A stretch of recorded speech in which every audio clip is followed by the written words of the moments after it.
저녁들 다 드셨나요? 가을비가 이제 무슬무슬 와서 비 한 번 오면 조금씩 시원해지고 그러다가 이게 저희가 저녁때를 10월 15일로 잡았는데 잘 정한 것 같아요. 제가 7월달 그때 7월 초쯤에 가서 이제 예약을 어떻게 할까 고민을 했었는데 원래는 9월 이번 주 주일인 것 같아요. 연휴가 끼어가지고 연휴 전에 할 건가 연휴 후에 할 건가 그걸 이제 고민을 하다가 9월달에 하려고 했는데 9월달에 하면 너무 덥단 말이에요. 감이 없으니까 9월달에 하는 게 더 낫지 않겠는가 하다가 더울 것 같아서 10월 셋째 주로 이렇게 미뤘는데 9월달은 많이 더워요. 해가 비치는 한낮은 26도 이번 주 다음 주 계속 그렇게 유지가 되니까 10월달을 미루기 잘했다 싶습니다. 얼굴도 많이 타고 많이 덥고 그래요. 우리 찬송 드리겠습니다. 찬송가 357장을 같이 드릴게요.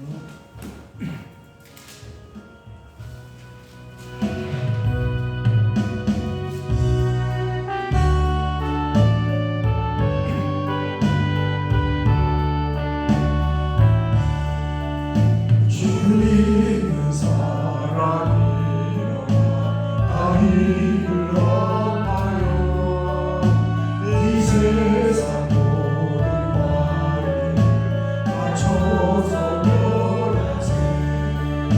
저한테 오는 적군을 다 싸고 이겨라. 주 예수 믿는 힘으로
끝까지 우리가 믿음으로 승리할 수 있는 그런 믿음의 은혜가 있기를 원합니다.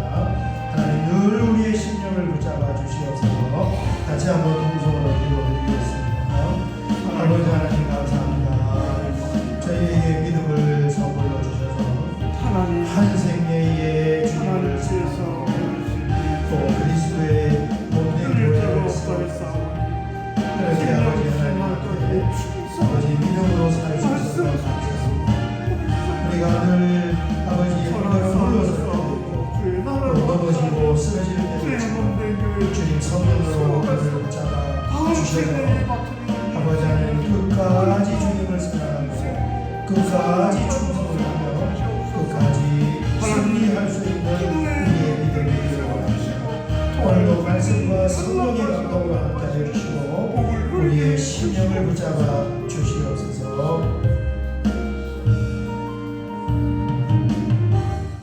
주님 감사합니다. 하나님의 자녀로 우리를 불러주시고 한 생의 평생을 믿음으로 살게 하여 주셔서 하나님 감사합니다. 아멘. 우리가 부족한 것도 많고 때로는 물러설 때도 있고 때로는 넘어질 때도 있지만 늘 하나님 말씀으로 성령으로 새롭게 하여서 마지막까지 승리할 수 있는 귀한 은혜를 허락하여 주시옵소서. 아멘. 예수님의 이름으로 기도하옵나이다. 아멘. 아멘. 우리 고린도전서 16장 오늘 마지막 16장입니다. 그러나 마지막이 아니에요. 주일날도 1장부터 시작했어요. 너무 감사합니다. 말씀이 너무너무 중요해요. 우리에게 해당이 없는 것 같지만 어느 순간이 되면 우리에게 적용이 돼서 1절에서 4절 같이 봉독하겠습니다. 성도를 위하여 권고에 관하여는 내가 갈라디아 교회들에게 명령한 것 같이 너희도 그렇게 하라. 매주 첫날에 너희 각 사람이 수입에 따라 모아두어서 내가 너희에게 연보를 하지 않게 하라. 내가 이럴 때 너희가 인정하는 사람에게 편지를 주어 너희의 은혜를 예루살렘으로 가지고 가게 하리니 만일 나도 가는 것이 합당하면 그들이 나와 함께 가리라. 아멘. 아멘. 이제 마지막 이제 편지를 마무리하는 그런 말씀이고 또 편지 말미에는 또 중요한 내용을 적으니까 그렇습니다. 말씀이 다 은혜스럽고 다 중요해요. 고린도전서를 오늘 이제 마치게 되었는데 고린도전서 하면은 우리가 부분적으로 단편적으로 이제 안단 말이에요. 뭐 사랑장도 있고 또 성찰에 관한 이야기도 있고. 그런데 이게 전체적으로 어떻게 꿰뚫어지는가를 이게 중요해요. 우리가 부분적인 거는 읽으면 알 수 있으니까. 그래서 고린도전서 하면은 이제는 무엇 정도는 기억하면 되냐면은 고린도 교회에 보낸 개척하신 사도 바울의 편지다. 이거는 그냥 다 알고 원래 있던 거고, 그 다음에 그 내용이 뭘까를 이제 알게 되었단 말이에요. 내용이 뭡니까? 그 교회에 세워진 지 한 3, 4년쯤 지난 후에 들려오는 소식을 들어봤더니 교회 안에 여러 가지 문제가 생긴 거예요. 큰 문제가, 네 가지 큰 문제가 생겨서 그 문제를 어떻게 처리할 것인가에 대한 해답을 주었고, 그 다음에 겸사겸사해서 고린도 교회들이 궁금해하던 그런 신학적인 그런 주제들 7가지, 그것도 이제 같이 이렇게 해서 기억할 것이 뭐냐면 고린도 교회에 생겨난 문제들, 그 다음에 궁금한 신앙적인 주제들에 대해서 명쾌하게 사도 바울이 해답을 써보내주었다. 이걸 기억을 해야 돼. 그래야 이 고린도전서가, 이것만 기억하면 한 줄로 고린도전서 하면은 그 교회에 있는 문제들, 질문들에 대한 해답이지 하면은 끝난다. 이거 한 문장만 기억하면 돼요. 그리고 이제 강론으로 들어가서 첫 번째 아주 중요한 이 교회의 파벌과 분쟁에 관한 문제를 4장에 걸쳐서 다루고 중요하잖아요. 그 다음에 이제 이어서 이제 7장을 중심으로 해서 앞에 4장까지 다루고 5장, 6장이 근친에 관한 문제. 옛날에 이 그리스 이쪽 아시아 저쪽권 그리스 유럽 그쪽은 로마도 마찬가지고 근친이라든가 또 동성이라든가 이런 것이 참 굉장히 이렇게 심각했어요. 그래서 소돔과 고모라도 마찬가지란 말이에요. 지금 이 시대도 마찬가지고 근친은 그렇게 많지 않지만 아무튼 그런 문제를 다루었고, 그 다음에 교인들 간의 송사 문제, 그 다음에 음행에 관한 문제, 그런 문제를 다루면서 그 주제에 대한 해답을 주었을 뿐만 아니라 한 절 한 절에 아주 주옥과 같은 하나님의 진리, 우리 몸이 성령이 거하는 정이라는 것, 이런 거 계시해 주지 않으면 알 수 없잖아요. 이제 그런 말씀의 주제들이 많이 등장을 하게 됩니다. 전반부가 4가지 문제를 다룬 이 6장까지라면 후반부가 7장부터 시작하는데 7가지의 질문에 관한 그런 해답입니다. 7장은 혼인, 결혼에 관해서 어떻게 해야 됩니까? 하는 문제이고, 8장은 우상에 관한, 우상에 드려진 제물을 어떻게 해야 됩니까? 어떻게 하라고 했습니까? 아멘하고 감사하고 먹으면 돼요. 어제 저희 집안에 이제 조상이 있어서 건대병원에 가서 조문을 했는데, 이제 그 조상집 음식이 다 비슷비슷하잖아요. 거기 이제 병원 측에서 이렇게 맞춰서 하는데, 그런데 이렇게 앉아서 밥을 먹는데 옆에 테이블에는 우리 테이블에 안 주는 걸 뭘 주는 거예요. 그래 보았더니까 이 두부를 부친 거 하고 소고기 이렇게 지진 거 하고, 그 다음에 조기 자른 거 하고, 조상집에 가서 제가 못 본 음식인데 그걸 옆 테이블에 주는 거예요. 와, 여기는 음식을 많이 주나? 그러니까 우리 테이블에 안 주려고 그래. 왜 그러나 했더니까 그게 제사상에 올려졌던 음식이에요. 그래서 우리도 달라고 그러니까 제 사촌이 저보고 목사가 그런 것도 먹냐고 딱 주제가 맞아서 우리는 없어서 못 먹는다.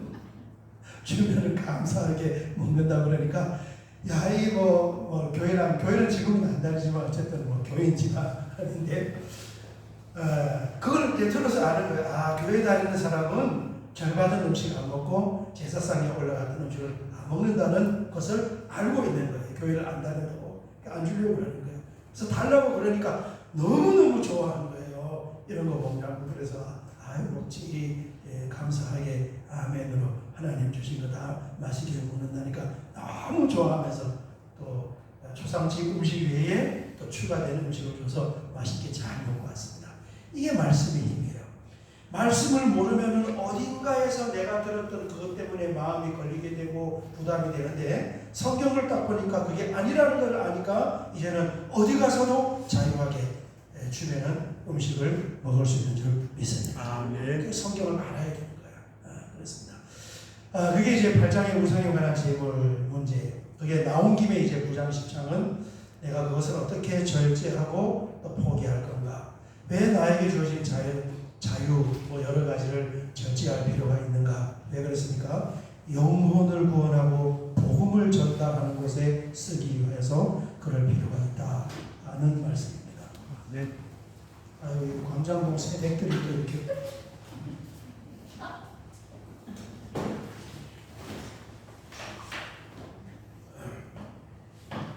복음을 전하고 영혼을 구원하기 위하여. 그러면서 이제 10장에 가서는 성도들의 삶의 행동 원칙, 이 어떻게 결정을 하고 어떻게 판단을 하고 이게 맞을까 틀릴까 할 때는 두 가지 잣대가 있어요.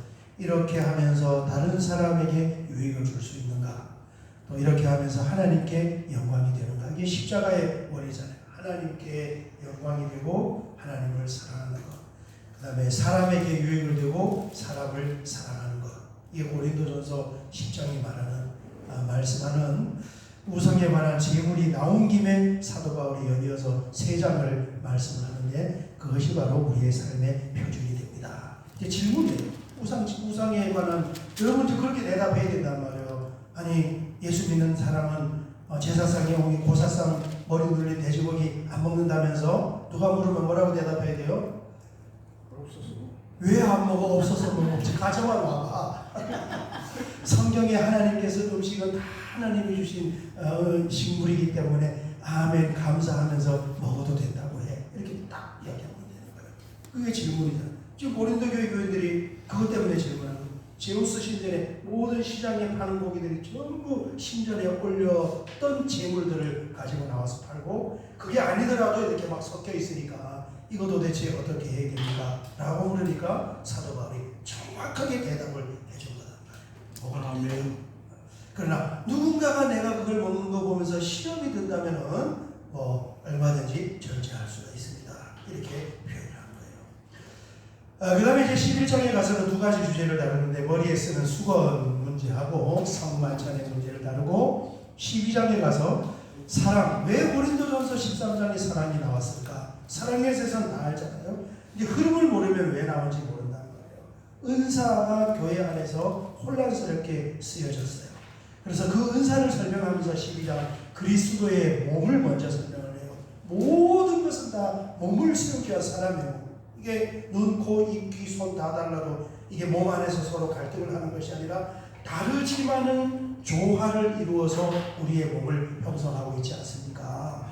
교회가 바로 그렇습니다. 다 다릅니다. 재능도 다르고 어떤 사람은 청소 잘하고 어떤 사람은 밥 잘하고 어떤 사람은 노래 잘하고 또 어떤 사람은 일을 잘해서 돈을 많이 벌어서 그 사람들은 또 헌금을 많이 할 수 있는 거잖아요. 그렇지만 또 헌금은 많이 못해도 청소하는 공사도 하고 안내하고 운전하고 다 다른 사람이 모여서 뭘 만들어 간다는 거예요? 그리스도의 몸을 세워가는 것입니다.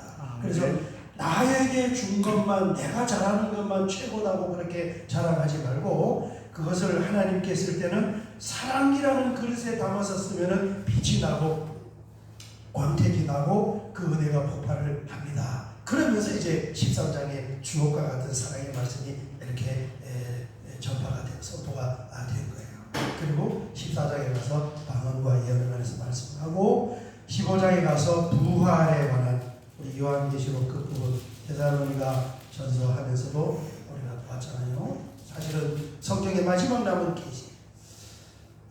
우리가 예배 드리면서 말씀을 강단에서 선포할 때 가장 눈을 크게 뜨고 보아야 할 그 대목이 바로 마지막 남은 그 계시, 요한계시록 부분, 그 부분이란 말이에요.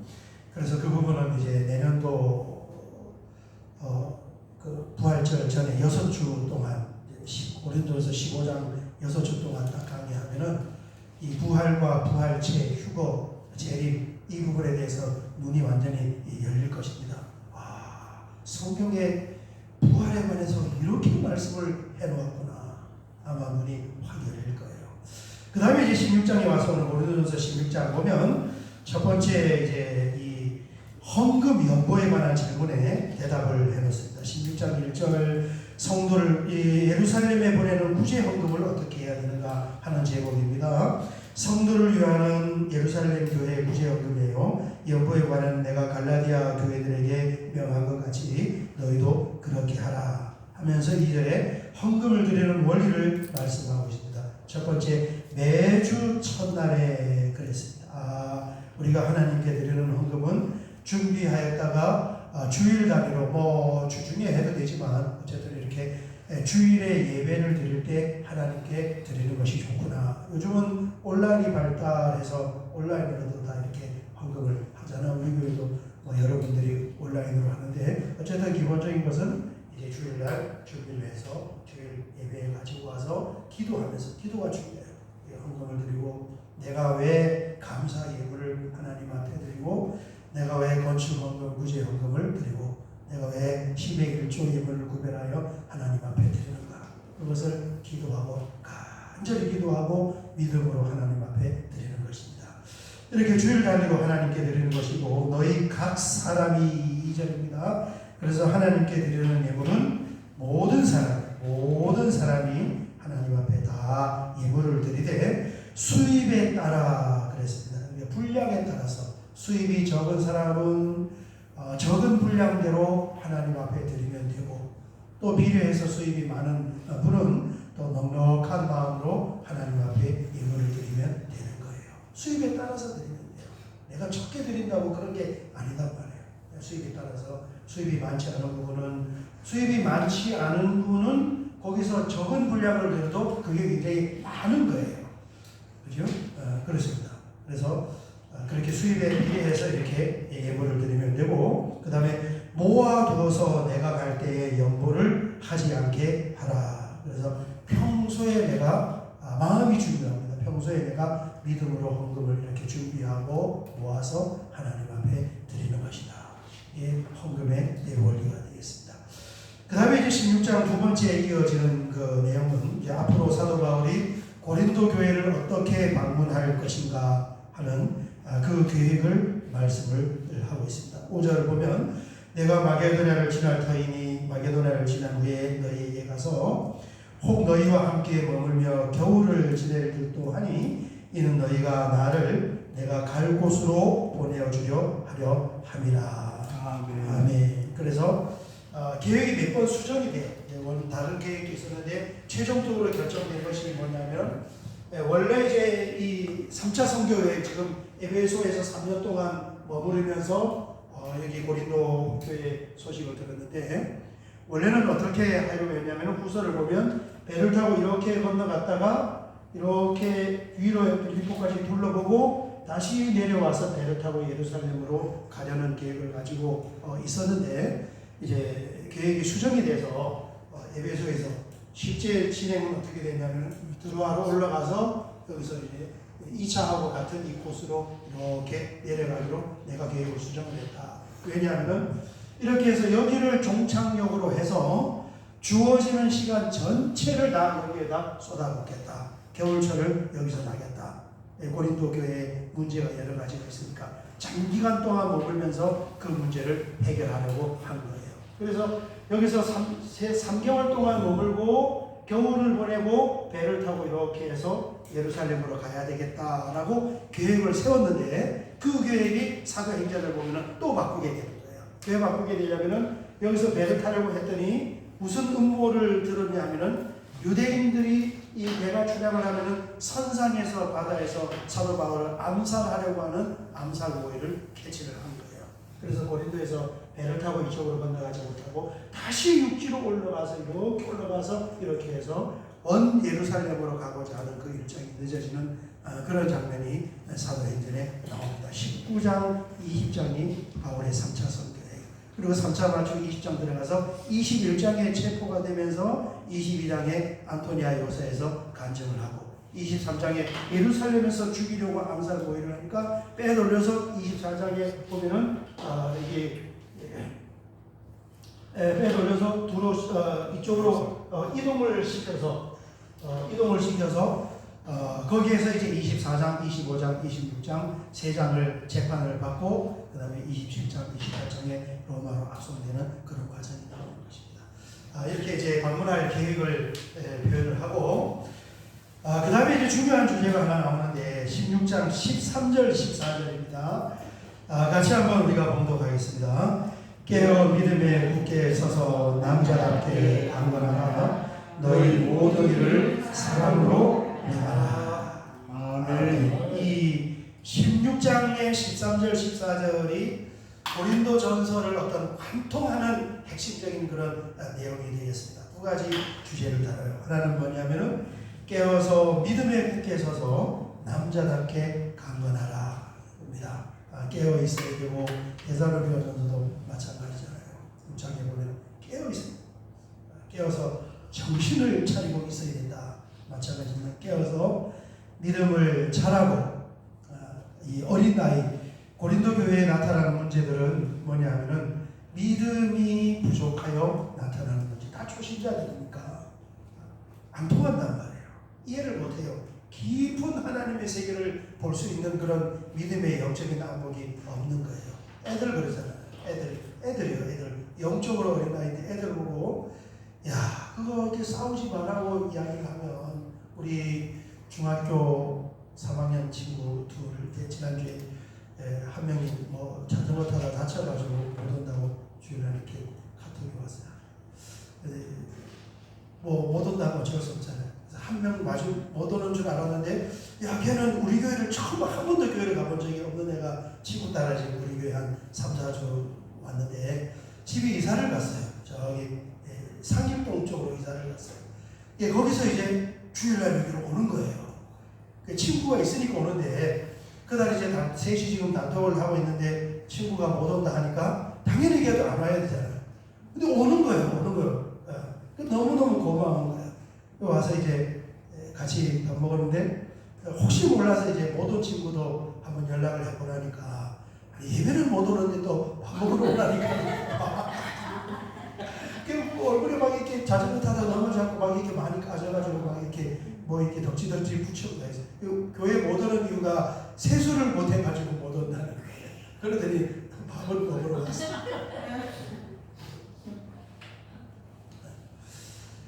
그래 그 친구 이제 이야기하면서 형이 있냐 그러니까 형이 있대. 2살 자기도 많다 그래요. 동생이 있냐니까 동생이 있대. 여동생인데 2살 어리대요.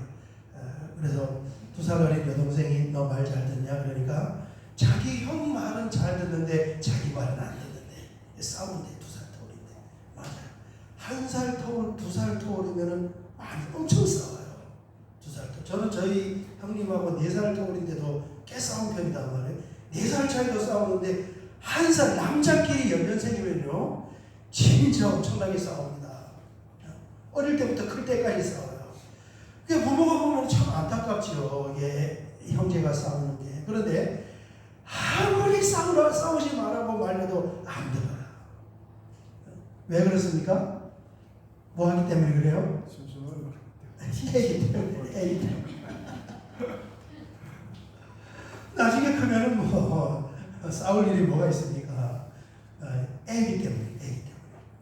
고린도 교회에서 일어나는 이 모든 문제의 핵심은 뭐냐 하면은 두 가지. 지난주에 우리가 다뤘던 너무 사람들이 똑똑해가지고 문제가 일어나는 것. 그 다음에 두 번째 영적으로 어린아이기 때문에 이 13절이 바로 거기에 대한 해답입니다.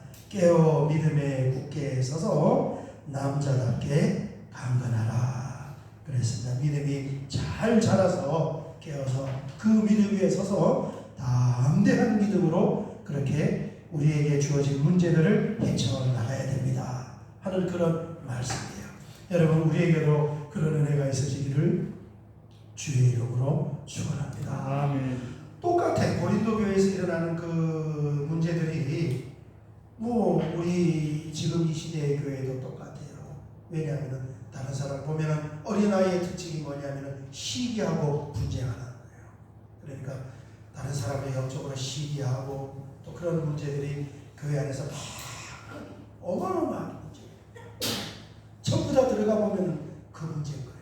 그래서 신앙생활을 우리가 좀 오래 한 것 같은데 직분도 우리가 다 가지고 있지만 내면적으로 영적으로 믿음이 장성하지 못했기 때문에 겉보기하고 다르단 말이에요. 그래서 결정적인 이 일들이 일어났을 때 거기에서 뭐가 나타나느냐? 그 사람의 어린아이와 같은 것이 나타나는 거예요. 시기하게 되고 갈등하게 되고 질투하게 되고 분쟁하게 되고 그렇습니다. 그래서 이제는 신앙생활을 우리가 오래 했기 때문에 얼마나 좋습니까, 여러분? 야, 내가 못하는 걸 다른 사람이 하면 얼마나 좋아요, 그죠? 다 내가 할 수가 없잖아요. 그게 은사 아닙니까? 내가 하는 것은 청소예요. 밥은 다른 사람이 해야 돼. 밥 잘하는 사람 있잖아. 그런가 하면은 또 운전을 잘하는 사람이 있고 다 달라요. 그런데 내가 하지 못하는 것을 저 사람이 했을 때 잘한다 하고 칭찬하고 박수 쳐주고 내가 닮아가려 하고 위로하고 기도해주고 그 사람 식사 대접해주고 이런 게 정상이지. 그런데 실제 영적인 현장에 보면은 안 그래요. 엄청나게 싫어하는 거예요. 성도님들이 다른 사람 잘하고 다른 사람 열심히 하고 다른 사람 헌신하고 이런 것을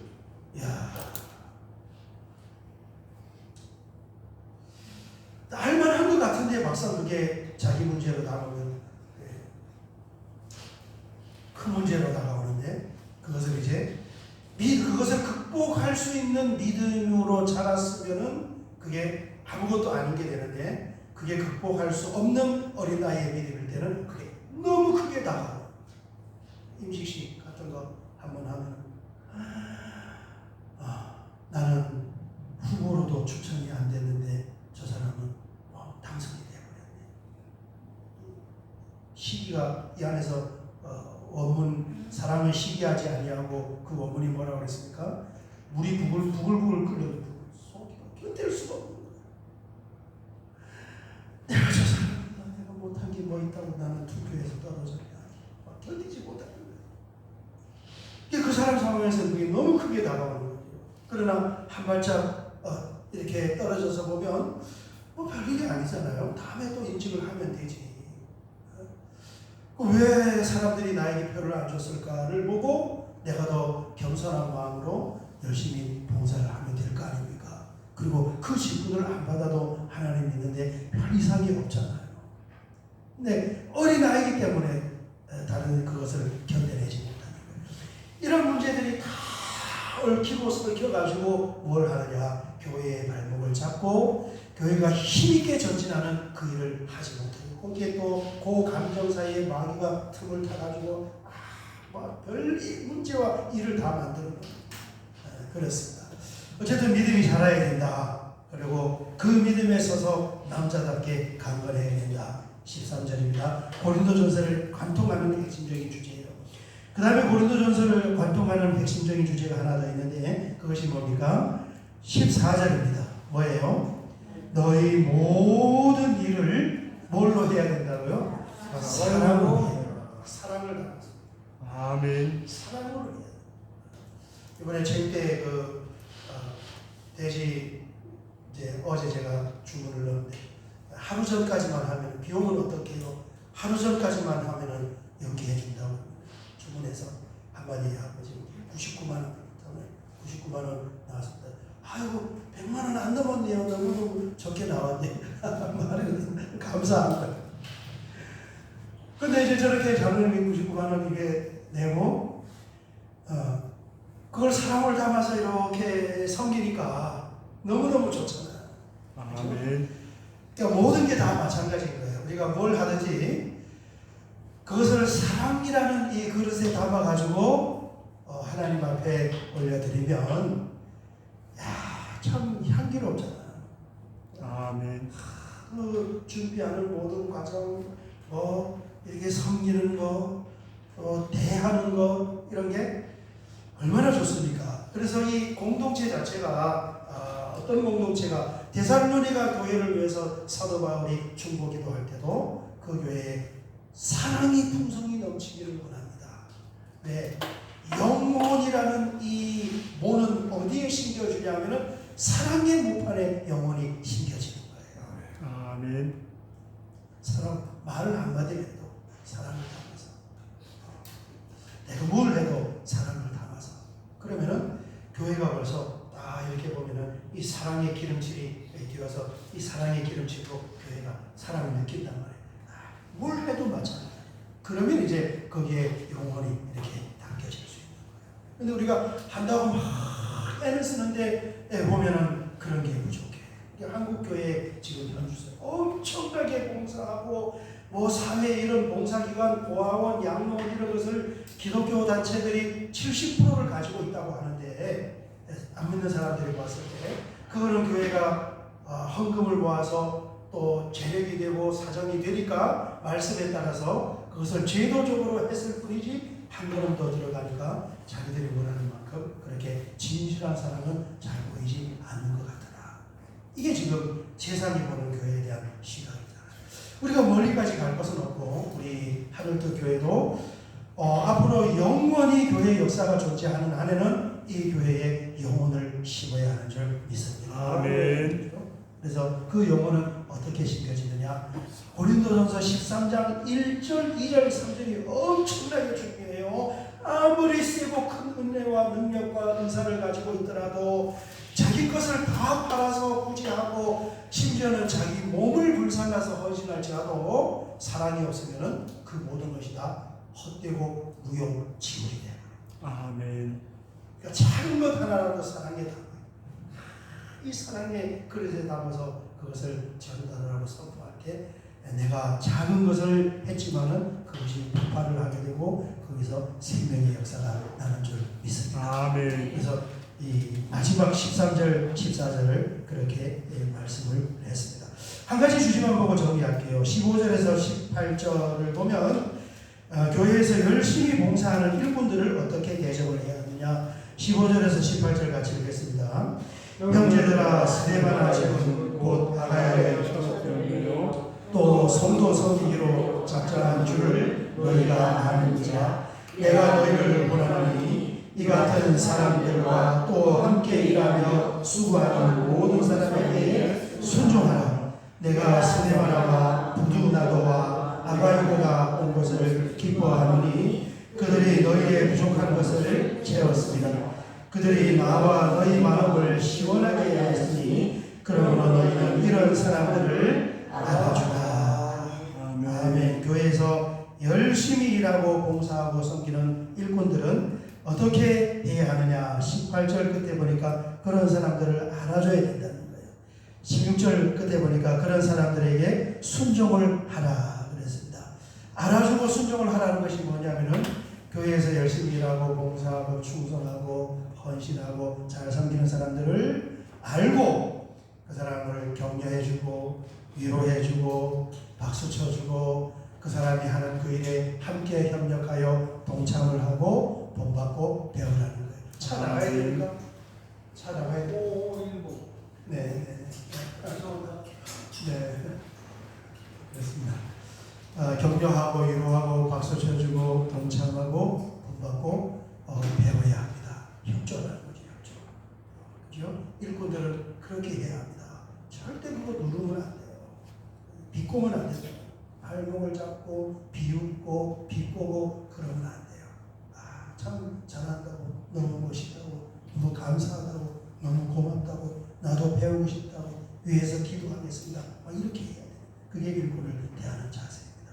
여러분, 그렇게 우리가 이 하늘도 교회를 이 하나님의 말씀으로, 그죠? 말씀을 다 듣잖아요. 말씀으로 우리가 우리가 하늘길 교회를 함께 세워갈 수 있으기를 주의 이름으로 축원합니다. 아멘. 이번 주 주일에도 우리가 많은 성도님들을 보잖아요. 내가 저분에게 말 한마디라도 내가 사랑을 담아서 그렇게 전달을 해야 되겠다. 그리고 저분이 뭔가를 잘하면 내가 격려하고 칭찬하고 그리고 배우고 내가 그렇게 위로해야 되겠다. 이렇게 생각을 하는데요. 하나씩 하나씩 만들어져 가다 보면은 하나님께서 역사하시는 겁니다. 그리고 그런 이 말씀을 심령에 담고 있는 그 심령 마음 자체가 이미 거기에 샬롬의 평강이 넘치는 것이고 하나님의 은혜와 사랑이 넘치는 줄 믿습니다. 아멘. 자, 여기까지 하면서 이제 우리 고린도전서 16장을 그동안 세밀하게 다 보았고 이제 주일날에 큼직큼직하면서 나누면서 들었기 때문에 더 은혜스러워요. 저거는 내가 아는 말씀이지 고개 끄덕끄덕하면서 주일에 또 같이 은혜를 받으면 되는 것입니다. 마지막 찬양 한 장 드리고 같이 한번 기도하고 정리하도록 하겠습니다. 마지막 찬송입니다.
한 잔이라도 무엇을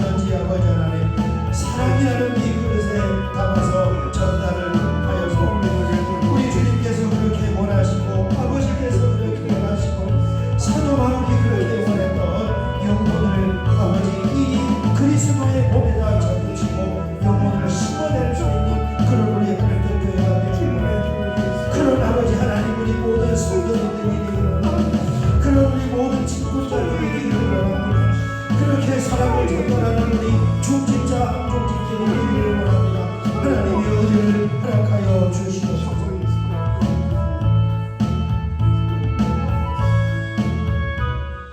주님 감사합니다. 오늘 이렇게 고린도전서 16장의 말씀을 정리하며 늘 하나님의 은혜를 사모하며 우리의 믿음이 건강하게 무럭무럭 잘 자라서 무엇을 하든지 사랑이라는 이 그릇에 담아서 영혼을 그리스도의 몸된 교회 모판에 심어낼 수 있는 아버지 하나님, 그런 하늘뜻 교회 모든 성도님들 또 직분자들 중직자들이 되게 하여 주시옵소서.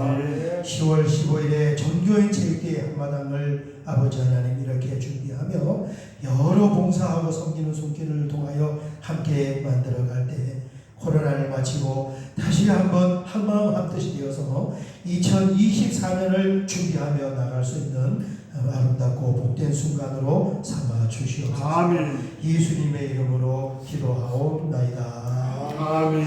주기도문으로 예배를 마치겠습니다. 하늘에 계신 우리 아버지여, 이름이 거룩히 여김을 받으시오며 나라가 임하옵시며 뜻이 하늘에서 이루어지는 같이 땅에서도 이루어지이다. 오늘날 우리에게 일용할 양식을 주옵시고 우리가 우리에게 죄 지은 자를 사하여 준 것 같이 우리의 죄를 사하여 주옵시고 우리를 시험에 들게 하지 마옵시며 다만 악에서 구하옵소서. 때의 나라와 권세와 영광이 아버지께 영원히 싸움나이다.